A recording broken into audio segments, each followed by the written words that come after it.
Então vamos lá, galera, iniciando os estudos. Meu caderninho está aqui. Então, como foi dito anteriormente, vou contextualizar toda a história do pensamento, da evolução humana. Por quê? A gente é um curso sobre educação física, como educar o seu corpo. E eu não consigo mais falar sobre educação física sem falar do processo de evolução do ser humano. E isso aí a gente tem que puxar lá atrás. Então, tudo que eu estou disponível aqui vai estar lá nos materiais complementares. Pode ficar despreocupado. Eu vou falar muito em datas aqui para contextualizar a situação, mas não se preocupe porque vai estar tudo no material extra ali embaixo, perfeito? Então vamos lá, para a gente entender aqui primeiro o que é educação física, beleza? Educação física é a ciência que estuda a evolução física do ser humano. Então, para a gente entender a evolução física do ser humano, não é simplesmente entender aumento de massa muscular e diminuir o percentual de gordura. Não é esse tipo de evolução apenas. Isso é muito superficial. Para a gente começar a pensar isso, para a gente chegar nesse pensamento e para esse pensamento fazer sentido, por que eu tenho que desenvolver uma musculatura? Por que é um percentual de gordura? Quanto que eu devo ficar no meu percentual? Para a gente entender isso e isso fazer sentido, justificar os nossos treinamentos, só consegue ser feito isso se a gente buscar lá na história o processo de evolução. Senão nada faz sentido. Então, educação física é a ciência que estuda a evolução física do ser humano. Perfeito? Para a gente entender, então, a gente precisa voltar alguns anos atrás, porque isso está relacionado com a forma como nós desenvolvemos a nossa movimentação e a forma como nós nos alimentamos, basicamente. Então, é um processo que a forma como a gente se movimenta hoje e se alimenta hoje é um processo de evolução. A gente não começou a comer o que a gente come e a movimentar da forma que a gente se movimenta a partir do ano passado. Não é assim que funciona. Então, para a gente entender, por exemplo, nem sempre a nossa postura é uma postura ereta.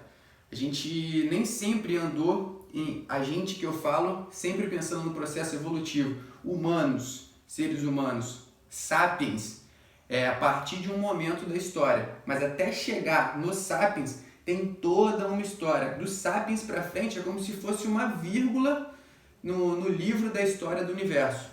Então tem muita coisa envolvida, é o que a gente vai pegar agora, perfeito? Então, só para vocês terem uma ideia,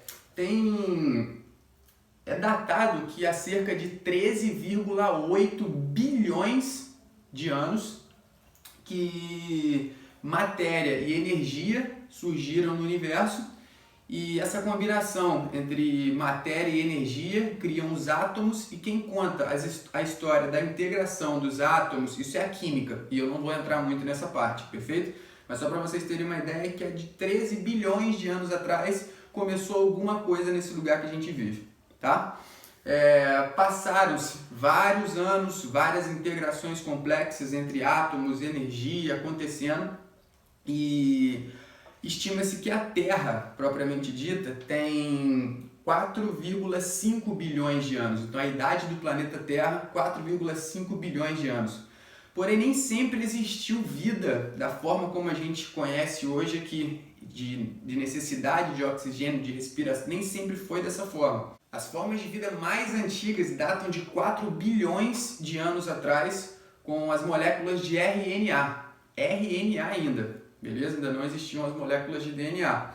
Então, de acordo com a teoria de Darwin, da evolução das espécies de acordo com a seleção natural, a alta fecundidade e a recorrente competição entre as espécies é o pressuposto para esse desenvolvimento evolutivo. Porém, esse não é o único mecanismo de evolução das espécies. A gente tem mutações genéticas, a gente tem isolamento geográfico, a gente tem fluxo genético, deriva genética. Então é um pouquinho mais complexo aí e tem vários fatores envolvidos. Há 4 bilhões de anos atrás, as moléculas, para elas se desenvolverem, elas precisavam de energia, obviamente, e de espaço. Porém, esses recursos energéticos eles eram escassos, e era isso que fazia a necessidade de uma competição. E nessa competição, entre esse processo de seleção natural, quem mais se destacou, as moléculas que mais se destacaram nesse período foram as moléculas de DNA. Então, a partir desse momento, 4 bilhões de anos atrás, é que as moléculas de DNA tornam-se as principais replicadoras. Então, se você olhar numa perspectiva de evolução, as espécies que têm sucesso, igual hoje, sucesso é muito relativo e não é uma boa métrica, né? Uma boa orientação para a gente viver a nossa vida, porque sucesso é muito relativo. O que é sucesso? O que é ter sucesso? Se você for olhar e responder essa pergunta de forma evolutiva, sucesso é a espécie que espécie que teve sucesso? É a espécie que conseguiu se replicar mais em seu processo de evolução e se firmar, né? Conseguiu sobreviver. Quanto maior o número de cópias dessa espécie, maior era o sucesso. Não levava em conta como que ela vivia, se ela tinha uma vida feliz, igual felicidade pode ser uma orientação de vida. Nada disso é felicidade, igual hoje em dia, dinheiro, status, poder. Então, nada disso era parâmetro de sucesso naquela época. Sucesso era você conseguir replicar o maior número de cópias possíveis da sua espécie. Isso é sucesso no processo de evolução das espécies do planeta. Então, seguindo o processo evolutivo, saindo de 4 bilhões para 3,9 bilhões de anos ainda, começa a dar origem às células procariontes. Então, que começa a usar o dióxido de carbono como recurso, oxidam matérias inorgânicas para extrair energia. Então, um estudo complementar para a gente fazer pode ser pegar esse procarioto, né, que são os organismos unicelulares e que não possuem no seu núcleo ainda mitocôndria, então não tem a necessidade do oxigênio. Perfeito? Eles conseguem fazer a sua replicação, a mitocôndria que é responsável pelo processo respiratório e fornecimento de energia via oxigênio. É isso aí, a gente vai entender nos boxes mais para frente aí dos estudos, quando a gente fala de fisiologia humana, vai entender um pouquinho mais, não vamos aprofundar nisso agora. Então esses organismos unicelulares, eles foram se desenvolvendo até desenvolverem a questão energética de ATP. É mais uma questão que a gente vai falar lá na frente, porque a gente usa essa fonte de energia até hoje, mas quando a gente for falar de fisiologia humana, a gente chega nessa e destrincha um pouquinho mais essa questão. Mas foi nessa época, 3,9 bilhões de anos atrás, que começou a ser desenvolvido isso nas espécies. O que eu estou te falando aqui é para você ver que desde lá do início do nascimento da Terra, a forma como a gente conhece por vida hoje em dia, ela não existia. Existia vida, mas não da forma que a gente entende hoje. Aconteceu um grande evento para que tudo começasse a ocorrer e tivesse um boom nas espécies, que foi o grande evento oxidativo. Esse boom de oxigênio, ele só aconteceu na metade da idade da Terra. Então, se eu falei de 4 bilhões de anos, aproximadamente ali entre 2 bilhões e meio de anos, aconteceu o grande evento oxidativo. Esse grande evento oxidativo foi originado pelas cianobactérias. As primeiras bactérias começaram a surgir e essas bactérias elas realizavam fotossíntese. Eram bactérias fotossintetizantes. Então o que acontecia? Elas pegavam gás carbônico e eliminavam na atmosfera o oxigênio. E aí começou a ter oxigênio em abundância para as vidas, como a gente conhece hoje, começarem a se proliferar. Mas isso só aconteceu com 2,4 bilhões de anos que a Terra tinha. Então, antes disso, não tinha essa abundância de oxigênio que a gente vive hoje, que a gente nem percebe e muitas das vezes a gente nem valoriza. Depois desse boom de oxigênio na atmosfera, uma data em especial, 2,1 bilhões de anos atrás, começaram a se desenvolver células mais complexas na atmosfera.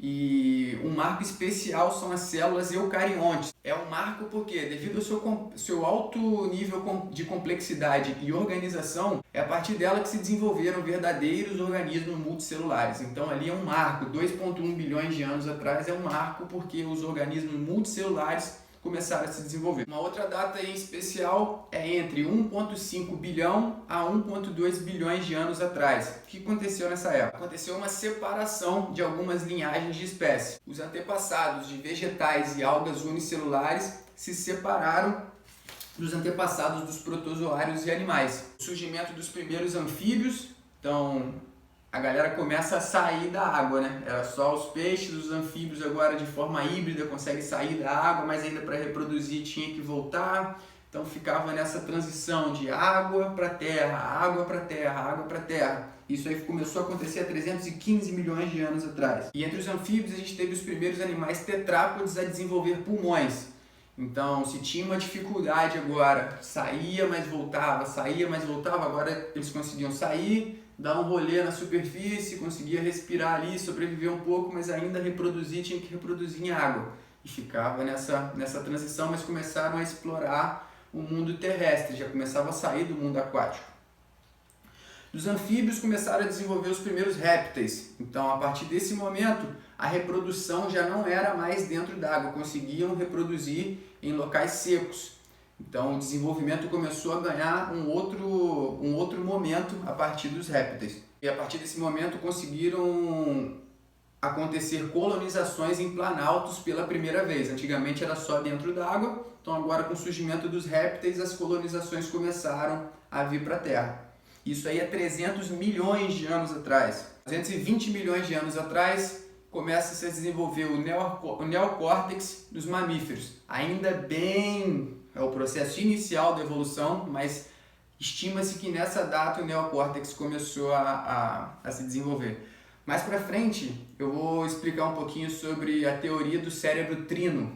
Então, só para vocês conseguirem fazer um link quando eu falar isso, então deixa aí fixado aí na memória, anota no caderno, porque eu vou fazer essa referência mais para frente. Aí vocês vão entender que num processo de desenvolvimento da mente humana é como se nós tivéssemos 3 cérebros, digamos assim. Claro que não funciona dessa forma, é tudo interligado, mas didaticamente para o entendimento funciona bem, que seria o cérebro reptiliano, o límbico e o neocórtex. Então, 220 milhões de anos atrás, começou o desenvolvimento do neocórtex. Perfeito? Então, guarda aí, deixa pendurado aí, faz a anotação para quando eu comentar lá na frente nos outros boxes, você conseguir resgatar, ele falou isso lá na frente. E aí você vai entender que eu estou falando isso tudo, fazendo esse processo de resgate da origem do pensamento evolutivo e faz muito sentido lá na frente. Você vai entender, pô, mas de onde que ele tirou isso?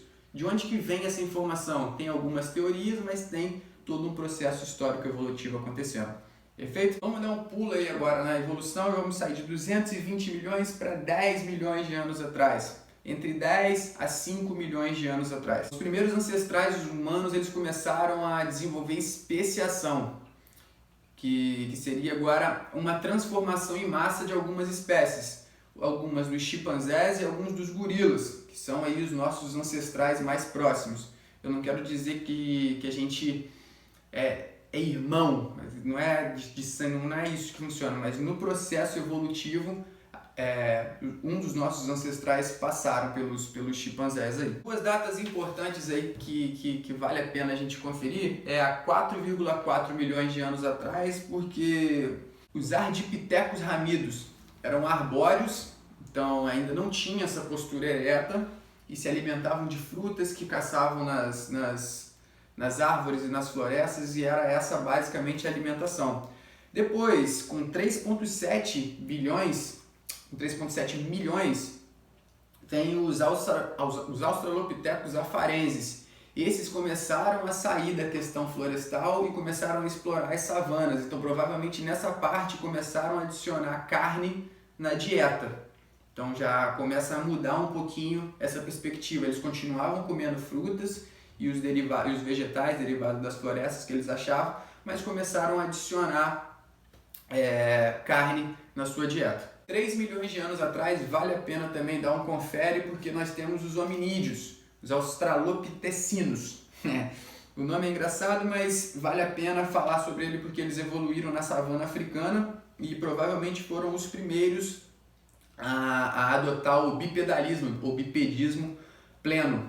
Então, aquela postura de andar em 4 apoios e ora ir para o bi, ora ir para o quadrúpede. A partir desse momento, com 3 milhões, a galera já começou a sustentar a postura ereta, olhar para a savana, eles se deslocavam mais na savana, então dava uma visão de vantagem para eles. Se eles andassem em 4 apoios, eles iam ficar muito baixo, então não conseguia ver os predadores, eram presas mais fáceis.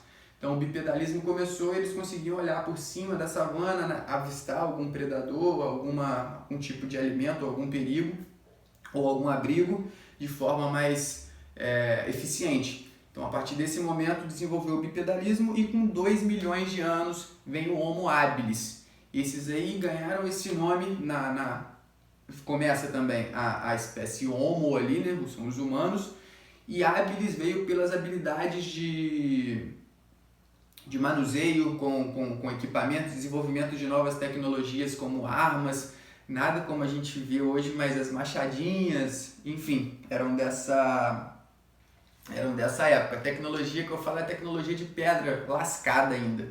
Então, um dos grandes diferenciais aí entre as espécies foi o desenvolvimento de pinça. Então, por que eu falo muito do processo de evolução? É interessantíssimo comentar essa parte, porque quando a gente entende que um simples movimento de pinça, esse movimento nos permitiu agora segurar objetos, lançar objetos, arar. Então agora a gente tinha um repertório motor muito maior para facilitar o nosso desenvolvimento e evolução como espécie. Então, a partir desse movimento, eu conseguia estender meu corpo, eu conseguia segurar um pedaço de pau e bater e matar alguma presa, coisa que antes a nossa espécie não conseguia. Então, é um marco aí, esse movimento de pinça realmente foi um marco histórico para a gente.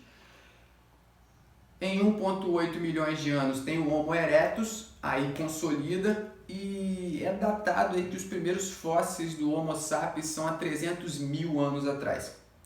Então, chegamos no Sapiens aqui, a gente finaliza esse primeiro momento de estudo com a cronologia, a história da evolução, de uma forma bem resumida, bem síntese, né? Tentei fazer o mais rápido possível para a gente não se apegar muito, mas alguns marcos são importantes. Como eu falei, esse material vai estar disponível aí embaixo nos materiais complementares. Vale a pena dar uma lida, porque ali tem cada etapa. Eu vou deixar com cada marco certinho. Tem alguns que eu não comentei, que eu vou deixar ali também, que dá sentido para o entendimento histórico, perfeito? Ilustrei só os mais importantes, alguns marcos importantes aí na evolução para a gente começar a entender, tá joia? Na sequência a gente vai começar a falar sobre essa questão, né? Como que o Homo sapiens virou a única espécie viva de humanos nesse planeta, porque nem sempre foi assim. Então, só para instigar um pouquinho o pensamento aí, a gente pode dizer que o Homo sapiens seria um dos maiores assassinos em série que tem. É complicado pensar assim, instiga um pouco o pensamento, mas começa a fazer muito sentido se a gente vê que a forma como a gente se tornou uma soberania de espécie e o que isso impacta e influencia nos dias de hoje. Então dá para fazer um link e esse link é muito real, por isso que eu me encanto, eu não consigo falar mais de educação física sem fazer esse paralelo, porque eu vejo muito sentido e espero que esteja fazendo sentido para você também. Perfeito? Então fechamos a primeira aula do curso. É isso. Até daqui a pouco.